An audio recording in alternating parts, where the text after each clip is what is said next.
All right, happy Sabbath, everybody. Today is May 4, 2024. And last time we did about, what was it last time that we did about? Salt, right? Ye are the salt of the earth. If the salt has lost its savor, it is good for nothing, but to be trodden under foot of men. And salt is the righteousness of Christ that is manifested in the works, right, that you witness to the world. And that's the saltiness, right? If that saltiness is not in you, the life of Christ in you does not manifest in the saltiness that you can witness to others, it is of no use, right? Yeah. It's like the light. You have to burn the light that comes through the golden oil, right? And become a witness to the world. But if there's no light in you, even if you have, just the oil that comes and is not burned and does not become a witness, it's of no use, that oil, right? Okay, so this time we're going to do about sugar. Yeah. Specifically, I was looking, is sugar mentioned in the Bible? Yeah. Right, yeah.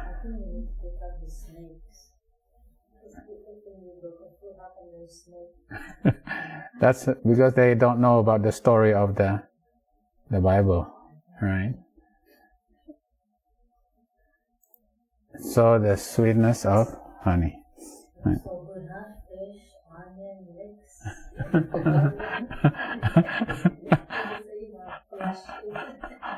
All right. Yeah. So the sweetness of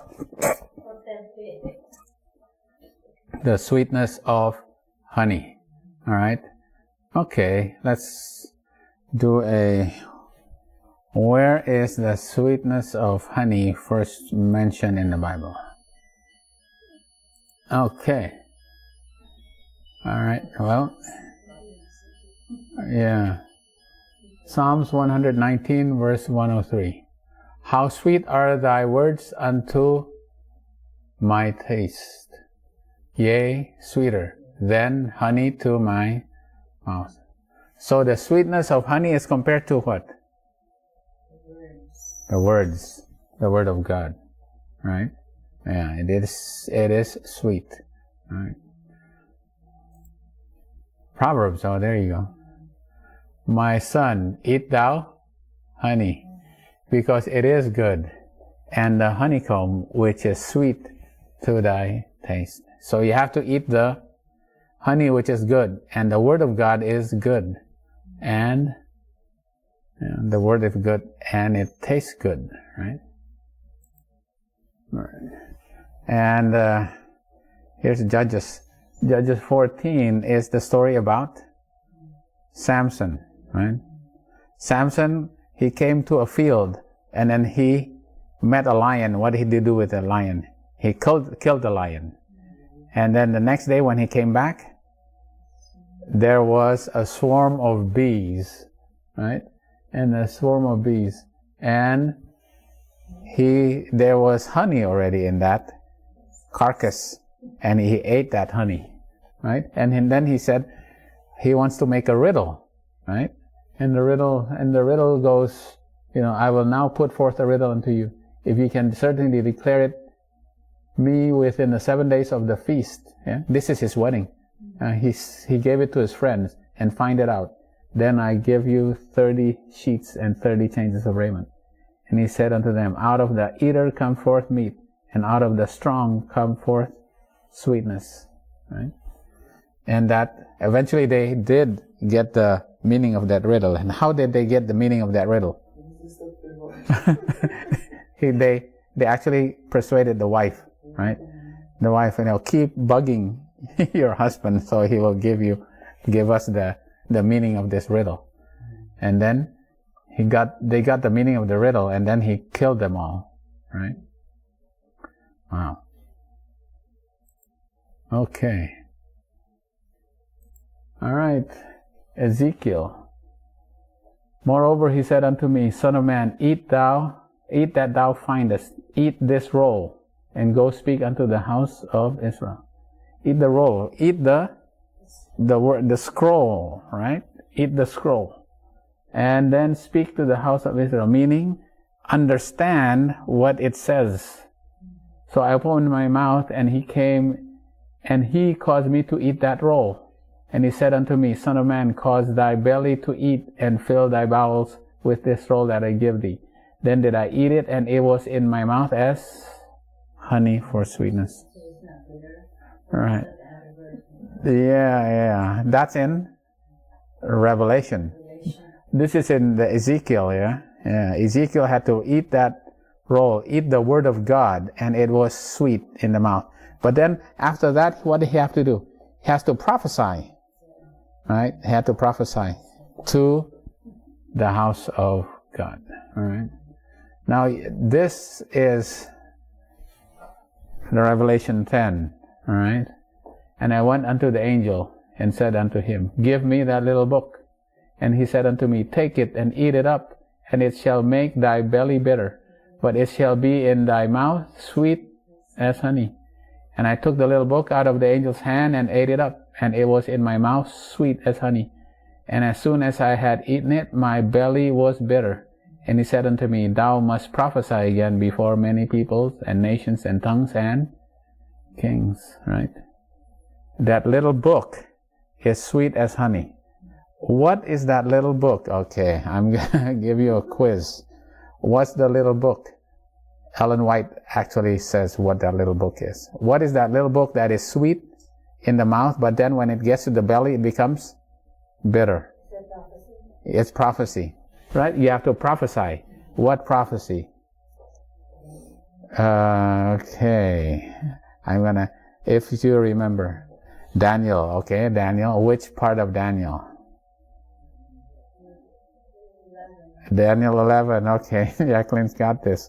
Which part of Daniel 11? Absolutely, you got it. Daniel 11, verse 40 to 45. Ellen White says, it's the part of Daniel that has not been fulfilled yet in the time of Ellen White, right? That's the part. And then you have to prophesy. You have to understand that book. But when you understand that book, it'll be bitter in your mouth because the people of God is not going to want to learn it. Yeah, but when it goes to the belly, what happens? It becomes bitter. Right? Yeah, because people do not want to listen to it. The people do not want to understand it. The people do not believe your prophecy, right? Okay. All right. Goes in there, because it tells them that they're not doing the right things. Judgment is going to come, right? Judgment. All right. And the thing is that, judgment begins at the house of the Lord, right? And so people said, oh, wait a minute, are Adventists judged? Adventists are not judged? What? Wow. They're judged first, right? They don't want to hear that you are going to be judged. All right. Leviticus 16, verse 12 to 13. And he shall take a censer full of burning. Okay, what else is sweet? Right? Not only honey. Full of burning coals of fire from off the altar before the Lord, and his hands full of sweet incense beaten small, and it bring within the veil. Incense is sweet. It's a sweet savor. All right. What does incense symbolize? We studied this multiple times. The incense that comes up, and then when Jesus brings the priest brings that incense, the incense will fill up, and then it'll go into the above the veil and goes into the most holy place. What does that symbolize? The incense is the prayer of the saints. Yeah. But your prayers are not perfect. it is only sweetened, made perfect by the righteousness of Christ. Because Jesus adds that righteousness so that when it actually goes above and it goes into the mercy seat, which is the throne of the Father, it'll be perfect, right? Yeah. What else is sweet? So I'm just trying to find out what else is sweet. Okay, this is how you make the anointing oil. You make anointing oil by sweet cinnamon, sweet calamus, and cassia, right?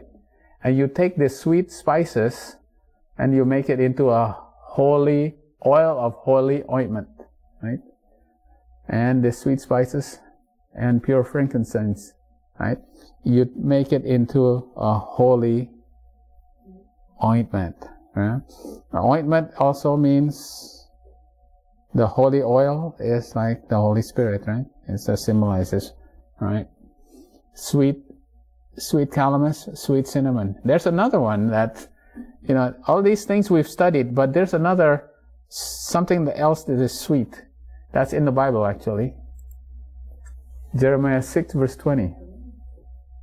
To what purpose come there to me incense from Sheba? Incense is sweet. And the sweet cane. Oh. There's a sweet cane from a far country. Your burnt offerings are not acceptable, nor your sacrifices sweet to me. So the sweet cane and the incense are used as sacrifices. But that sweet cane is actually cassia. So the sweet cinnamon, sweet calamus, sweet cassia, all of that is sweet, sweet spices. The sweet cane, I think it's like sugar cane, right? And they don't grow sugar cane over there. It has to come from another country. So that sweet cassia, right? It's also thought of as a sweet reed, right? It has to be imported. A sweet reed, cassia, I think it's translated almost like cinnamon also. Yeah. Okay. All right. So these are the references for what is sweet in the Bible, right? But when we think of sweet, we always think about is sugar, right? And and obviously, sweet, something that is sweet is good, but it also can be abused. Just like the grape, like Ellen White said, the grapes and the fruits, God gave that. But what do you do with it? You turn it into something that you abuse, and it causes diseases, right? And obviously the disease that is most associated is diabetes. Okay, so we're going to do about diabetes, right? So I did this study specifically for diabetes and to understand the physiology of diabetes. Okay. What's the definition of diabetes? All right. You were in the medical field. What's the definition of diabetes? What is actually diabetes? If you say, okay, what is diabetes? What do we usually say? Sugar. What's wrong with the sugar? Too much sugar, right? That's usually what we say diabetes is. But is that really true? Is that what diabetes is? There you go. That's not the disease. That's the sign of you having diabetes. But what is the disease? Okay, it's from the Merck manual. I think can you read this? Diabetes mellitus is a disorder in which the body does not produce enough, right? It does not produce enough or respond normally to insulin. So your body is not making enough insulin, or even if it's making enough insulin, your body does not respond to that insulin.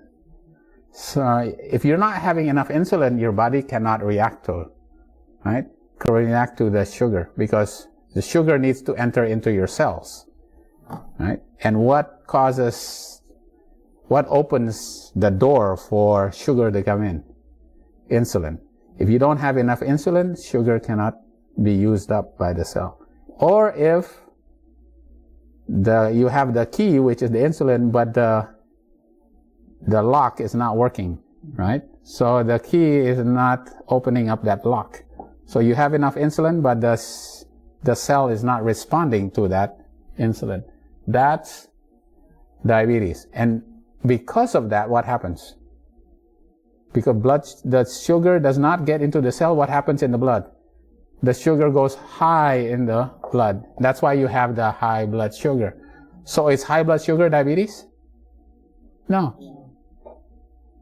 High blood sugar is the sign, that you could possibly have diabetes, right? Right. Okay. So the high blood sugar is the sign of diabetes. Now, the diabetes is a disease of old. Low blood sugar? Yeah. Well, that's a lot of things that could, from diabetes, but it's not specifically diabetes mellitus, right? Yeah. And that's not diabetes mellitus, right? Okay. And it is the first place where it actually possibly mentioned is in Egypt. Oh, can you believe this? It's actually mentioned in Egypt, the Ebers papyrus, right? Ebers papyrus is a papyrus that talks about a bunch of the diseases that they have in Egypt, right?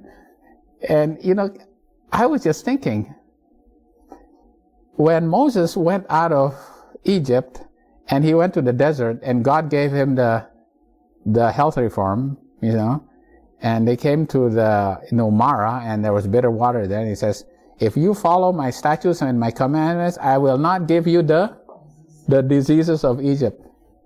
Oh yeah, here's the disease of Egypt, right?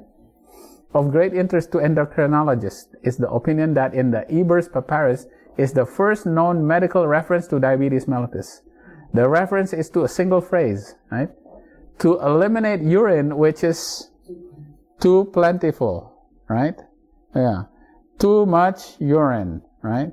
And that is what? That's a sign, that's a symptom of diabetes, right? Too much urine in the blood makes you want to urinate a lot. That's another. So they believe this is probably the first sign. And they have multiple, remedies of how to do that, Okay. Right. So they believe it's first mentioned in Egypt, right? It's a disease of Egypt, right? Can you imagine this? All right. Anyway, right.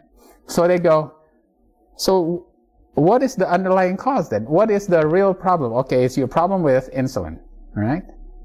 So what actually, is the real problem? Why is it that your blood sugar goes high? What is it that you're eating that is causing your blood sugar to go high? And the first answer is always too much sugar, right? Makes sense, right? Yeah, makes sense. But is it actually true? Okay. It's partially true, right? It's partially true. But this was a study in 1927. They tried to figure out, okay, what are the dietary factors that influence your blood sugar to go up, right? What causes you to become intolerant to sugar? Your blood sugar goes up. What is it, the dietary factor? So they took to a person, and they gave them for 2 days fat. And then the same person, they would give them nothing but carbs, right? For 2 days fat, and then for 2 days they gave carbs, right? And then they checked the blood sugar, right? After this is done in 1927, right? Right, and the kind of food that they gave was, right, olive oil, butter, cream, and yolk of eggs. That's the fat, right? For 2 days, all they ate was that. Boy, I don't know if I could handle that.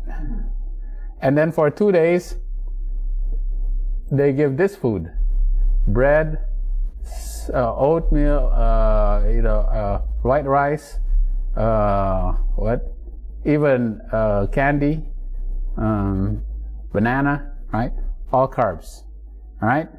Now, this is what happens to their blood sugar right afterwards, okay? One goes up like that, and then goes down. And the other one goes a little bit, and then you just go. All right. Which one goes sky high like this, up to like 230, and then goes down? Which one is this one? Is the red one the fat, or the red one the carbohydrates?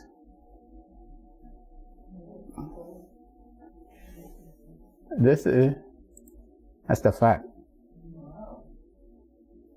This is a normal person eating fat. Their blood sugar, boom, goes up like that.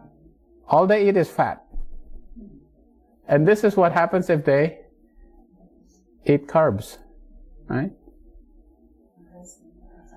In 1927. And then they go, okay, let's try another person. Let's do another person. And they go, here's another person.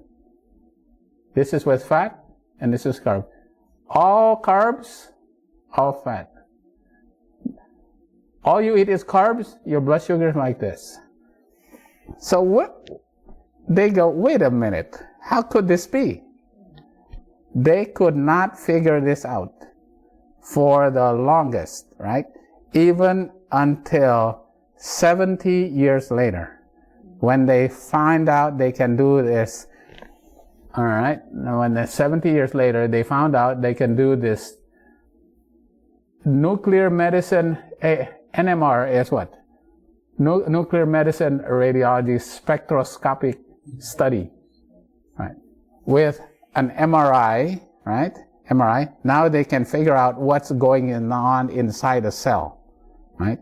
They can actually figure out what's going inside the cell of a muscle cell, right? They want to see how does this fat have anything to do with your sugar, right? How come after a high-fat diet, your sugar climbs up like that?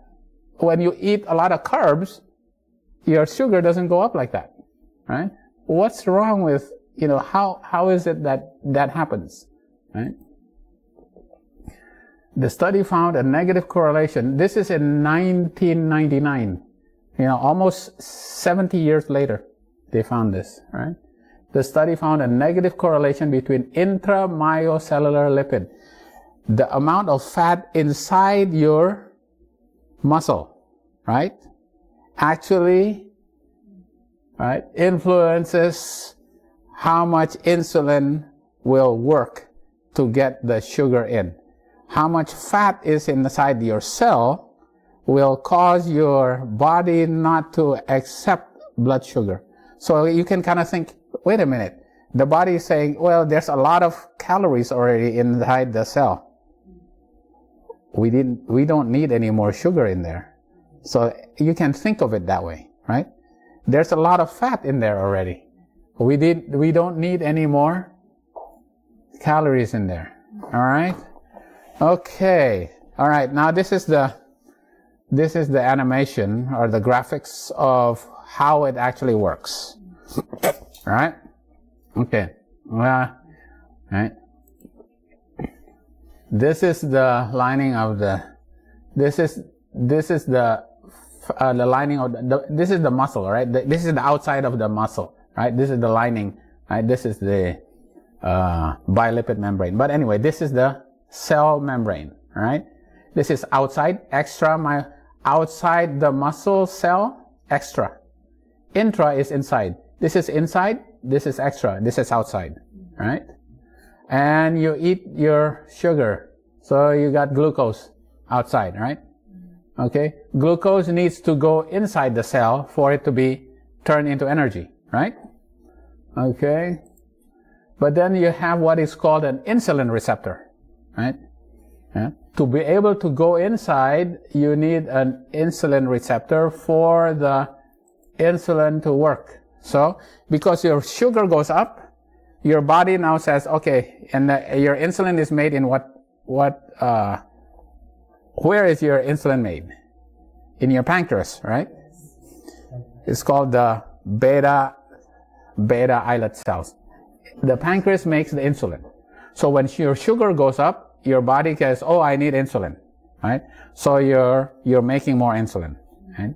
So your insulin comes in because your sugar is up, right? You ate all this sugar, your glucose. Now your insulin is made. And so what happens to this insulin? It goes to the receptor, right? It goes to the receptor, but this receptor then will trigger mechanism so that now the sugar can get inside the cell. This is very complicated, actually. It needs this glucose. We call it a glucose transport. It's like a vesicle, right? But it's not even connected with this cell here. It's inside the cell, right? How could this glucose get in, right? But the vesicle is inside, right? It has to be activated by a lot of enzymes. I got it, like 6 different enzymes, right? Right. All these enzymes have to all work, all right? So this is how it works, all right? The insulin will go to the receptor, right? It'll go to the receptor, and now this receptor changes, and all these enzymes will start being activated. 1, 2, 3, 4, 5. It's all very specific. And then now this vesicle, right, comes here and makes a channel. So there's becomes it gets activated, right? Right? And now this glucose that's outside, there's a channel now, because this insulin activates this mechanism, right? It activates the receptor. It activates this glucose vesicle, right? Glucose to enter, right? So now the glucose goes in. Right? So when your glucose goes in, what happens to the glucose outside? The sugar goes down, right? So the glucose goes down, and now the glucose inside can be used for your energy. Okay, all right. So that's all good. That's very good. But now we have to look what happens with somebody who has diabetes mellitus type 1, right? There's 2 types of diabetes. Type 1 is the person does not make insulin. Your pancreas is not making any insulin. So you don't have any insulin, right? What happens if you don't have insulin and you're still eating sugar? This is diabetes mellitus type 1, okay? Your pancreas is not making insulin, so there's no insulin. What happens to your sugar? Sugar goes up because you're still eating sugar. There's no insulin. So what happens to the sugar? It stays up there. There's no insulin to trigger this. So the glucose does not get in. But there's still other mechanisms. If you exercise the muscle, you can actually still cause this vesicle to accept sugar. Right? But the most effective way of getting it inside is with insulin, right? There's multiple ways. So what you have to do, you have to inject yourself with insulin, right? So that way you can get some insulin, and then the sugar can get in, right? Because your body is not making insulin, right? And that's why your sugar goes up. But what's the most common type of diabetes? Diabetes mellitus type 2, right? All right. This is okay. What happens in diabetes mellitus type 2? The most common type of diabetes, right? Is diabetes mellitus type 2. Do you have insulin? Yes. Your body is making insulin. But the problem is that insulin, the body is resistant to insulin. Okay, let's see how the body is resistant to insulin. All right. What happens? The cell has lipids inside, right? The lipids have entered into the cell, into the intramyocyte. And this is mostly saturated fat. Saturated fat has gone inside the cell, right? And saturated fat becomes, right? It becomes oxidized. you have oxidative stress causing these saturated fat, right? The saturated fat is oxidized inside, right? That's why insulin is also a disease of inflammation. You have oxidative stress causing this lipid to kind of like become dispersed inside of here. When this lipid is dispersed, what happens to these enzymes? They're blocked. They can't connect. They have to connect a very specific way, right? This gets all blocked, right? It gums up the lock, right? Right? So even with the insulin connecting here, right? You have enough insulin. This is all gummed up. You cannot get this vesicle to accept the glucose because this is all gummed up with all this fat that is oxidized. That's the inflammation, right? This is diabetes mellitus type 2, right? You have enough insulin, but the cells are gummed up with fat, specifically saturated fat, right? Yeah, saturated fat. And you don't have enough antioxidants, right? So you need antioxidants, you need to decrease your fat intake, you need more, right? You need more exercise, right? Because exercise actually causes these things to, these vesicles to actually accept more sugar. It will actually cause these vesicles to go, and there's a different mechanism, right? By a different mechanism to accept glucose, all right? So what happens? Even with insulin there, your sugar goes up because it's not getting in, because this mechanism is all gummed up with fat, and specifically saturated fat. We didn't know this until 1999. Yeah. Wow. I didn't learn this in medical school. Yeah. I went to medicals before, before this, right? Yeah. We were all treating about, it's all about sugar. Yeah. See, the thing about, there's, the mindset now has to change. Yeah, mindset has to change, right? Because it's not all about sugar. Because then we used to just say, cut down your sugar, right? Cut down your sugar. All you got to do is cut down your sugar. But if you cut down your sugar, what happens to your fat? Well, then you have more. You're eating more fat too, and it's actually causing a gumming out of your.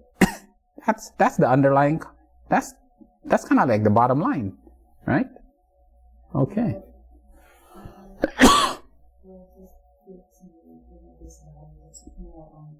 Keto diet. Okay, so let's talk about the keto diet. What happens if you eat the keto diet? You eat all fat and protein. How much carbohydrate do you eat? None, basically none, right? So what happens to your sugar level? Does it go down?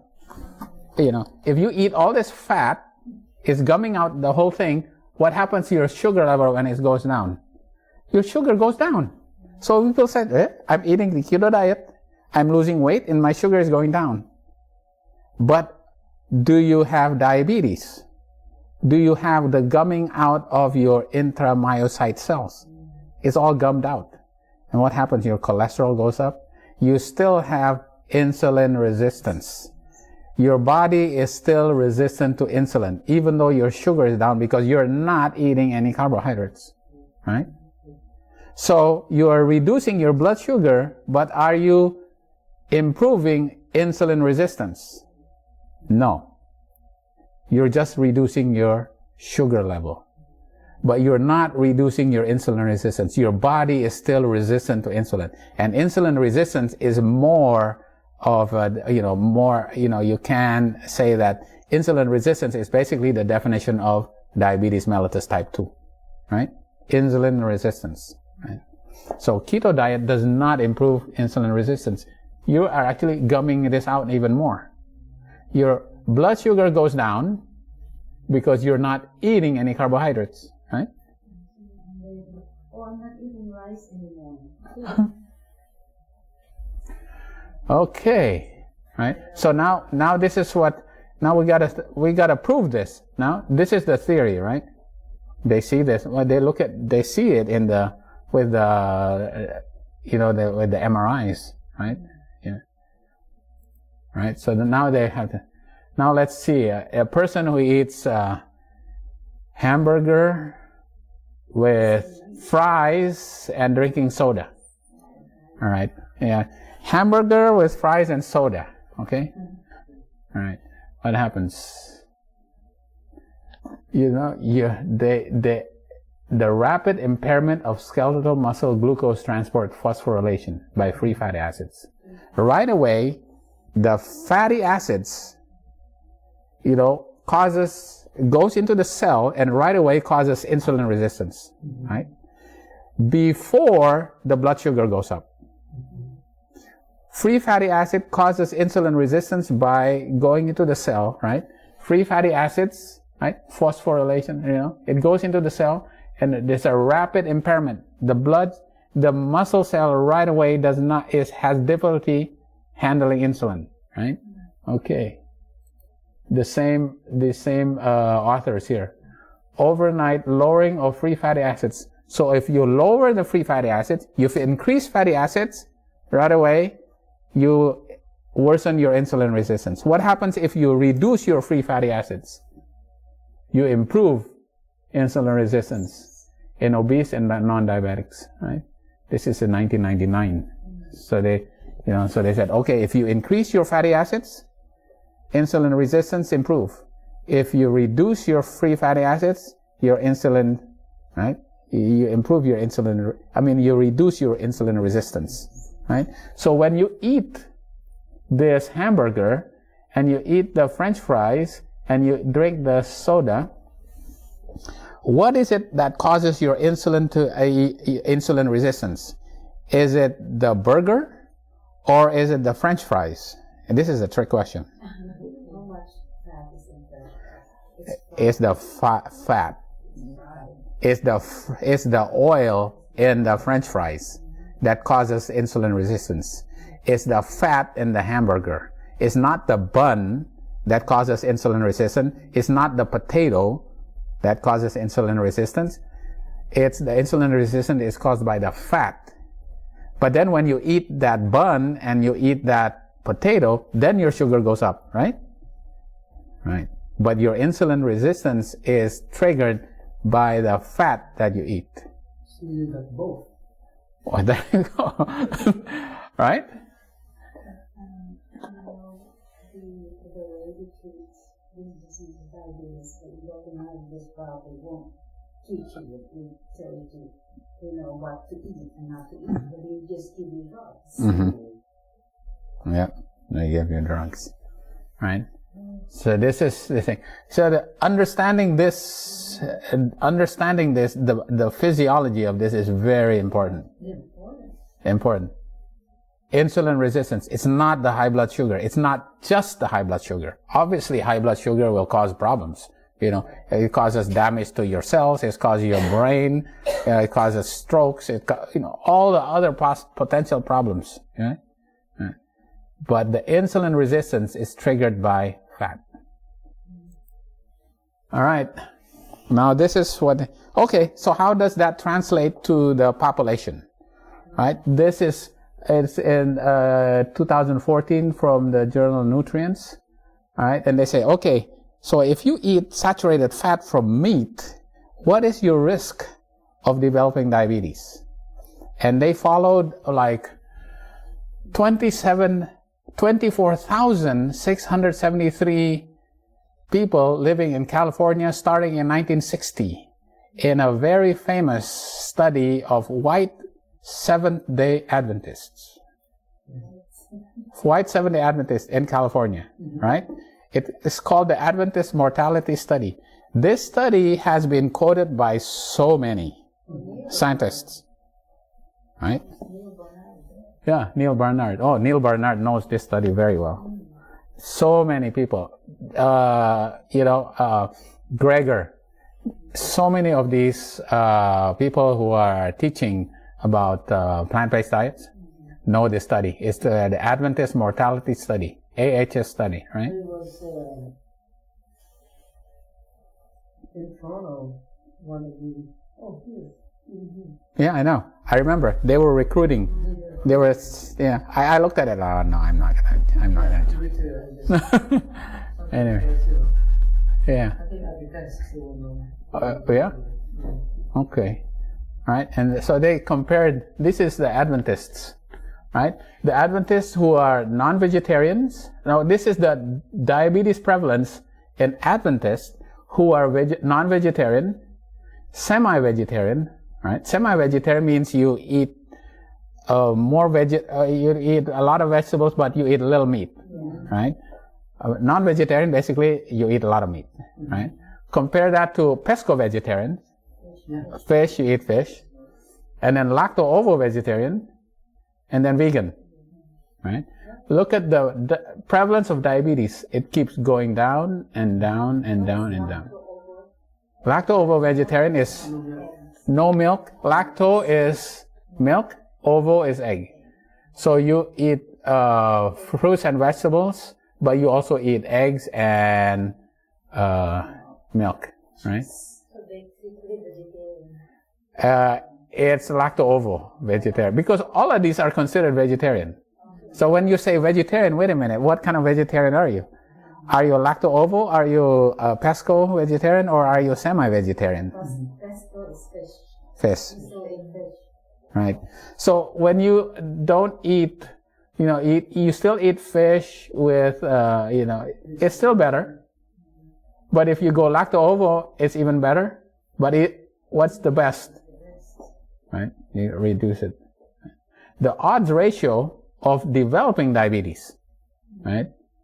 This is one. You reduce it, but if you go semi-vegetarian, you reduce it 25%. You reduce it to 30%. You reduce by half, you go lacto. And the risk of diabetes, basically half if you go vegan, right? Because can you still eat bad food when you're vegan? Yes, absolutely. Right? Oh, yeah. Yeah, you still, because some are still processed and some still oil and sugar. The thing about it is that you don't eat the animal saturated fat. So what is the lesson right here is that animal saturated fat does not gum up your insulin resistance, right? In the animal. Animal fat. Sorry, because most of these meat-eating people, there are lots of gallstones. There are a lot of what? Stones. Oh, yeah. Yeah, gallstones also. Cholesterol. Mm-hmm. I don't know what is the relation of exactly to the diet. Yeah. Oh, it's big time. It's big time, right? Yeah. Now, the finding is that 40% of, right, okay, 40% in women and 80%, 40% higher in women and 80% higher in women become diabetic in meat consuming versus vegetarians. If you are meat consuming, Seventh-day Adventist, a man, you have 80% risk of developing diabetes, right, compared to a vegetarian. In women, it's less, for 40%. I'm not sure why. But anyway, yes, you still increase your risk. This is quoted by so many. They can tell. Look at the stepwise. The less and less animal protein you eat, that includes milk and eggs. The less and less that you eat, the less risk of diabetes. Now, the reason why is insulin sensitivity is triggered by saturated fat, and specifically animal fat, right? It's more in animal protein and animal fat. Certain amino acids, the type of saturated fat that you have in animal protein, that's what causes diabetes. Yeah. What's that? Oh. This space.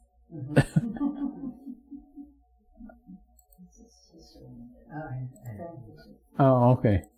All right, and let me go to this. All right. Okay, now this is also in 1999. So, all right. So what happens? So they started to follow people for 20 years. And they compared people who use one type of drug versus people that have to take more than one type of drug for 20 years, right? What happens to these people? Yeah?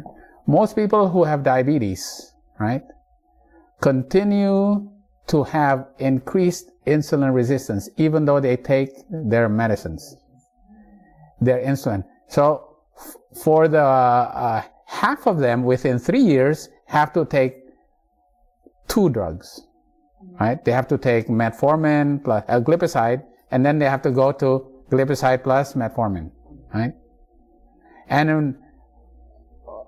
And within 9 years, 3/4, 75% of them have to increase more of their drugs. Pretty soon, most of them have to be on multiple drugs, and eventually they have to go on insulin. Diabetes is a progressive disease. It continues to progress and progress. Most people do not stay just drinking glipizide for the rest of their life, right? If they don't change their diet, right? They'll eventually, what happens? The sugar goes up. Your pancreas then what to do? Make insulin. It keeps working, making more insulin. What happens to the pancreas?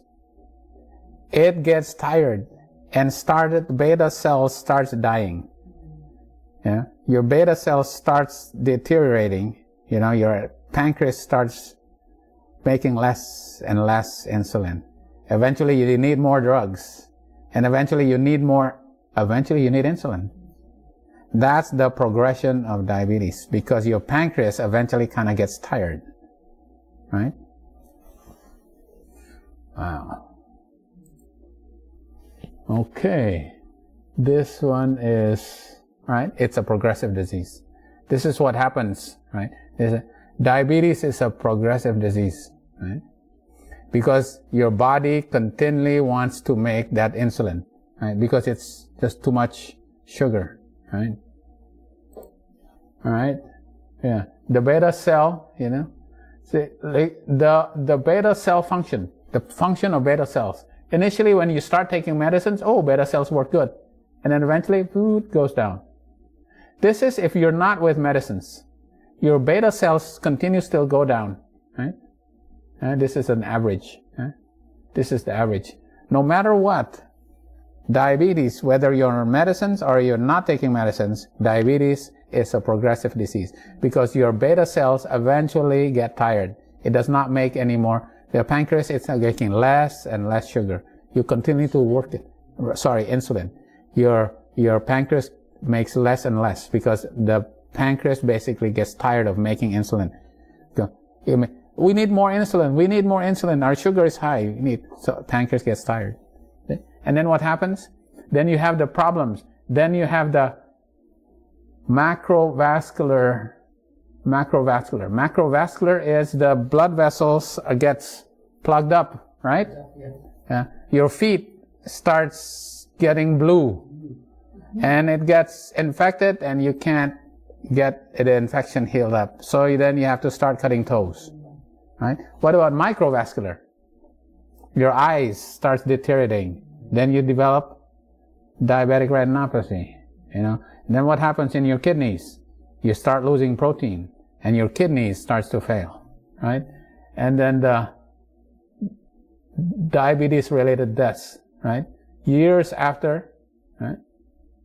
Within 6 years, your increased risk of dying, goes up to like almost 20%, 18%, Death, all these complications of high blood sugar for too long. And we see this all the time.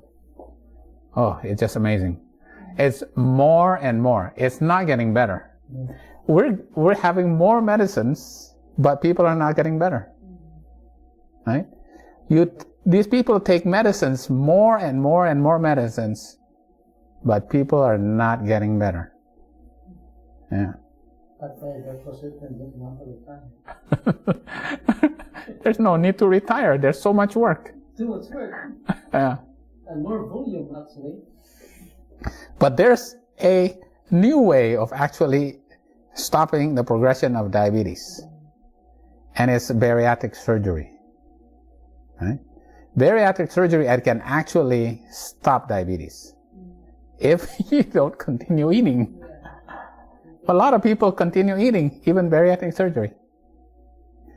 It's basically starving. If you starve yourself, right? If you just completely reduce all that glucose going into you, right? And you also reduce the amount of fat going into you, eventually you can actually reverse diabetes. But it's so radical. Bariatric surgery is radical. So is starvation diet. There's another diet that actually can reverse diabetes. It's called starvation diet, but nobody can go into it.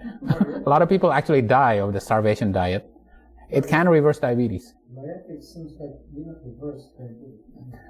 But because the problem is they continue eating. Yes. What's the use of doing bariatric surgery if you don't stop eating? The same thing. the wrong food. Yeah. Same thing with the bypass, you know. Yeah, the same thing. Yeah. It's the product. Yeah. That's why he said sometimes good, sometimes All right. Diet is really everything. So they have here an article, right? How do you improve insulin resistance and oxidative stress, right? There's oxidative stress going with the lipids. It causes you to gum up the inside of your cell. How do you improve it? Vegetarian diet. And this is what Hannah Kalyagova did. You remember who Hannah Kalyagova is? Physicians Committee for Responsible Medicine. Right. Yeah. The vegetarian diet, a plant-based vegetarian diet, actually will improve insulin resistance and improve the oxidative stress, right? Because plant-based diet is high in antioxidants, right? It reverses that oxidative stress inside your cells, right? It improves your insulin resistance, right? Yeah. And plant-based diet is low in saturated fat, right? High in fiber, right? All those good things, that reverses your insulin resistance, right? So, okay, when you take a vegetarian diet, you have, right, I have to read this right. Okay. All right. Your vitamin C, all right. The amount of vitamin C and the amount of superoxide dismutase, right, increases in your body. And this is the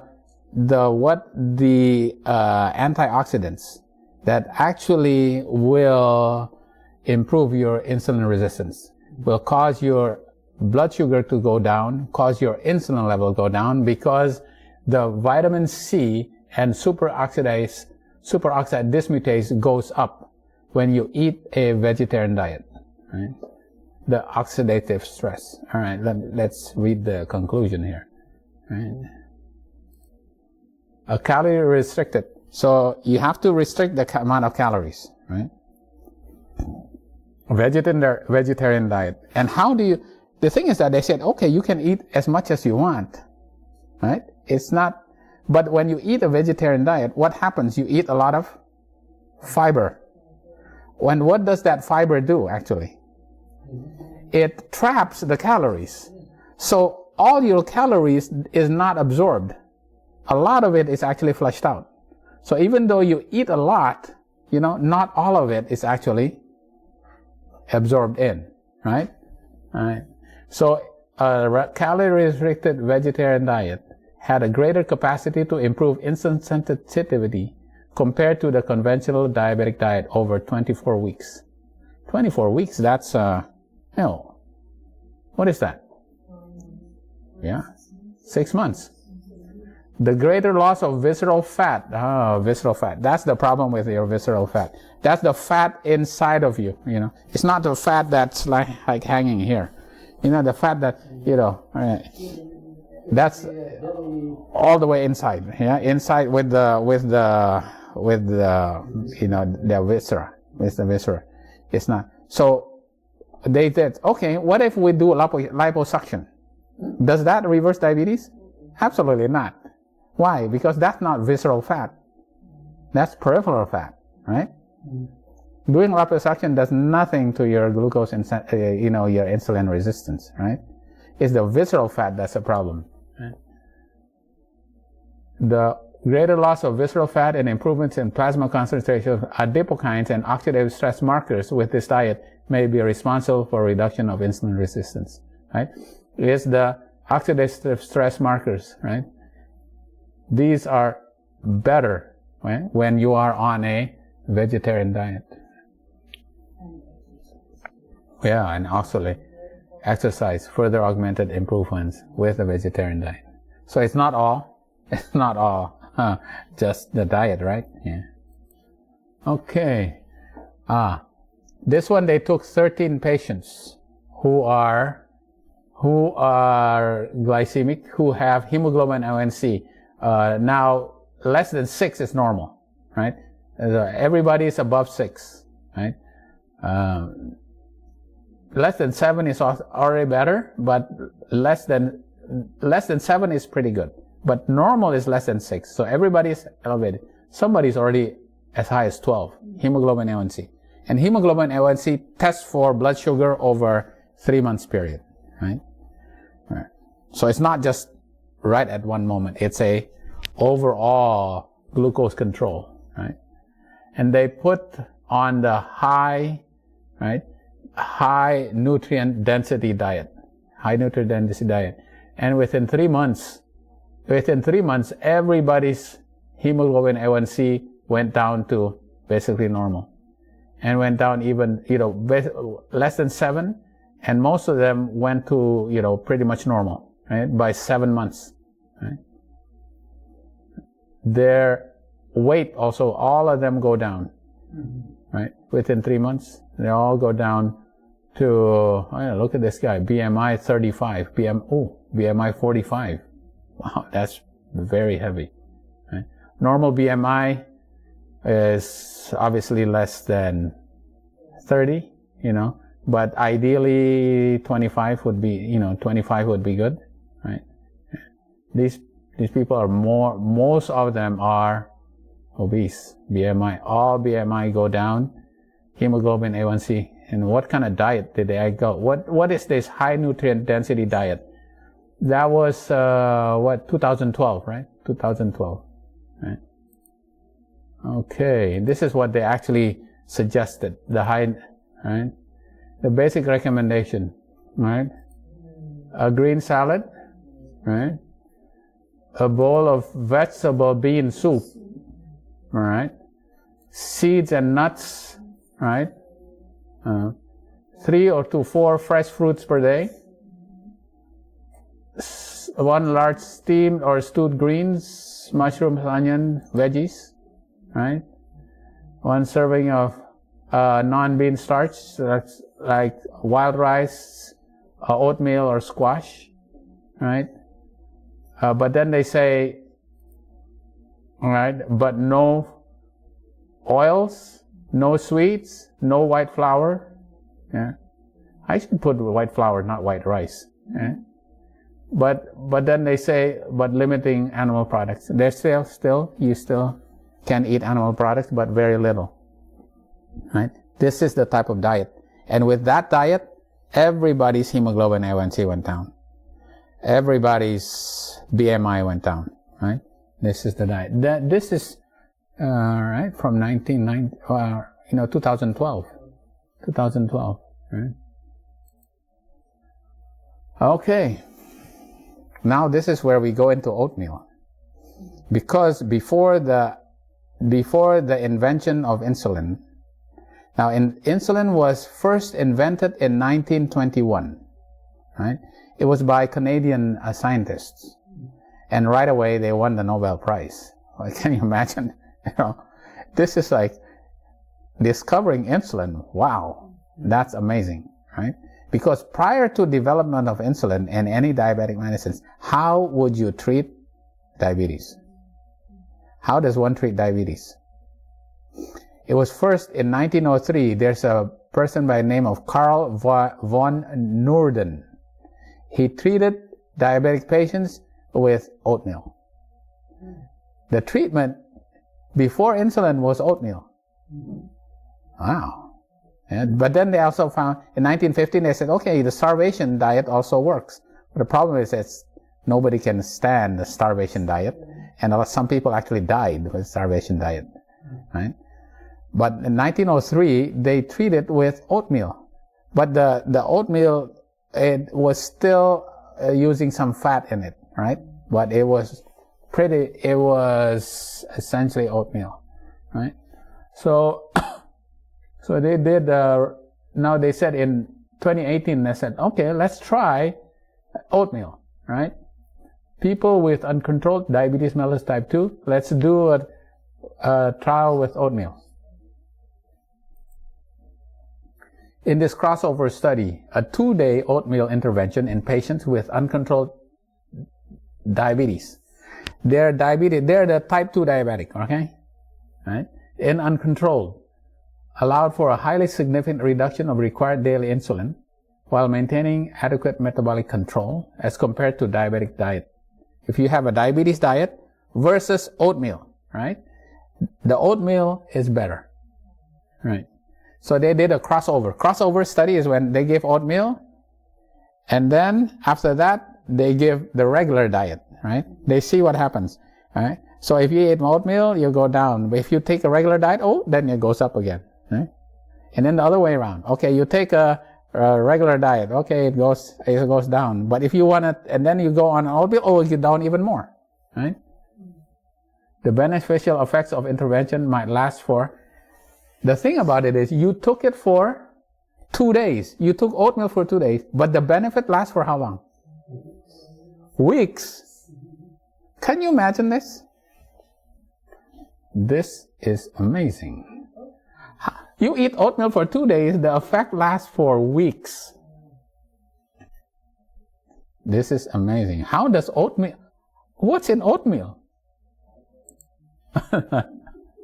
Look at this. You know, the hemoglobin A1C in the controlled diet 4 weeks afterwards. They ate oatmeal 4 weeks before, right? In the controlled diet, it went 0.22, but the intervention minus 1.06. Hemoglobin A1C is lower in those who ate 4 weeks afterwards. This is pretty amazing, right? It's the beneficial effects of intervention last for several weeks, as shown by a lower hemoglobin A1C 4 weeks after the intervention. What's in oatmeal? What is it in oatmeal that does this? You know. All right. So they have another. This I can't remember what year this was. All right. Okay, they did the study taking oatmeal.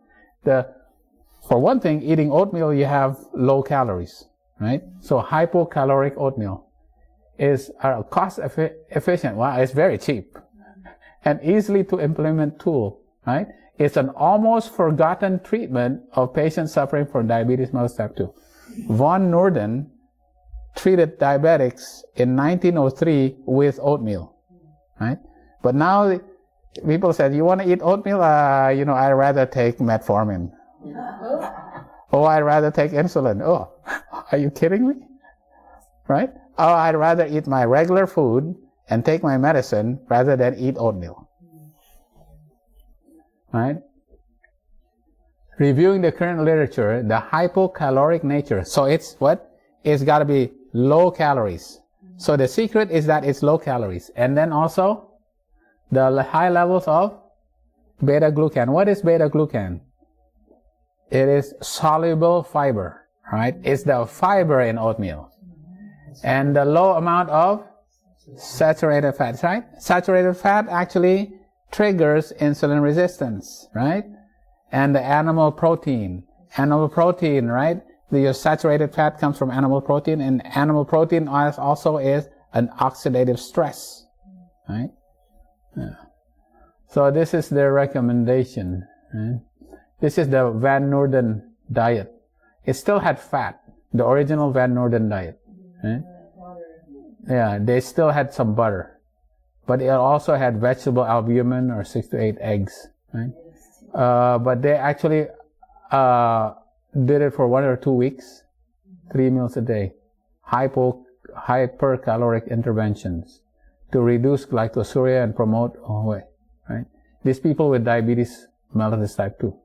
Right? Okay, this is into 1903. They still has fat, but it's with oatmeal. Now they actually made a modification of this, right? Unprocessed oatmeal, right? Small amount of added vegetables and herbs, cinnamon and turmeric, usually for 2 days only. Wow, can you imagine? The hallmark is low in fat, hypocaloric, 1200 kilocalories per day, and it's short term, right? It even lasts for a long time, right? It's amazing. All right. Okay, so what's in the high fiber diet? What's the fiber? How does the fiber work? And you know, fiber is insoluble and soluble. And the soluble is that beta-glucan right there, right? This is fiber, this is cellulose, right? It is what it looks like. And fiber only comes in plants. Is there any fiber in animal products? Zero, okay? That's why it stands still, you know, because it's tough, right? It causes it to be, right? Because the trees and the plants don't need any muscle. They don't have any skeleton. They have fiber, right? To be stiff. Okay. All right. And how does fiber do this, right? So this is actually the slow release dietary carbohydrates. Fiber is also carbohydrates, right? But it's slow release. It's slow release, and then you can see what happens with slow release carbohydrates. And they did it with bread versus lentils, right? When you ate bread, it's fast release. Your blood sugar goes up. But if you have lentils, which is high in fiber, right? Your blood sugar does not go up very much, but it remains kind of steady like this. It does not spike. Right? That's why the insulin reaction is not high. That's why your body does not have to continue to produce insulin by pancreas. The pancreas doesn't get tired, right? Because your insulin, the sugar does not climb up very high with the slow release carbohydrates. This is mostly done in lentils. This is why I have this slide from the lentil slide. I reuse this, right? This is what happens when you eat lentils. And lentils is full of fiber, right? Full of fiber. Okay? So you eat lentils here and you eat bread here, right? Okay. So here if you eat lentils and you eat bread, right? And then your next meal, you eat bread. All you eat bread, right? After 4.5 hours, all you eat is bread right here. What happens? Those who eat lentils, their blood sugar does not spike as much as those who ate bread before. The effect of this meal still has effect here. This lentil still affects the sugar elevation in your next meal, right? You can see that even in your next meal. That's why, like for example, the oatmeal can still have an effect even for months ahead. You know, there's still an effect even in the months because of the soluble fiber, right? So this is you sleep, you eat, all you get is your infusion of glucose, and you eat lentils. Your sugar goes up, and then you sleep for the whole night, and you eat the same, then you give glucose the following morning, your blood sugar already go down. Those who ate lentils the night before, your sugar only goes up like this, right? As compared to those who had glucose the night before. It's the fiber, something to do with the fiber, right? So what is it in fiber? It turns out it's the short-chain fatty acids. They gave an enema of short-chain fatty acids here, and the short-chain fatty acids goes into the bloodstream and affects the stomach. It affects the stomach, that the stomach slows down digestion. The food that you eat, because of this short-chain fatty acids, the food does not get digested very fast. So your sugar does not spike, right? Your sugar does not spike. The short-chain fatty acids, right? What happens if you were to give just bread, and you give bread with short-chain fatty acids, and it's propionate, right? Propionate. The short-chain fatty acid is propionate, right? Your sugar does not spike right away. Sugar is delayed, right? It increases a lot later, right? And where is this propionate for? Okay, this is with just with barley, and this is with sodium propionate, right? Your sugar goes down, right?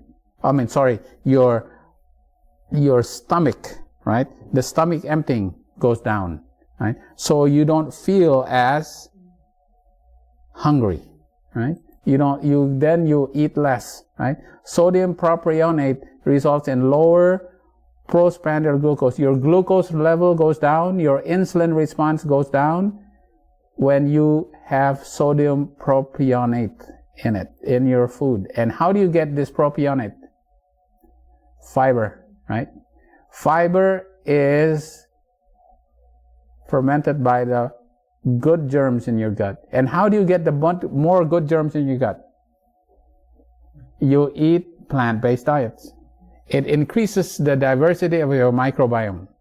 So you eat plant-based diet, it increases your diversity and the good germs in your gut, and that in turn ferments these fiber to become butyrate, propionate, and acetate. This propionate is the short-chain fatty acid that goes up to your stomach and causes your stomach to slow the digestion down, so that you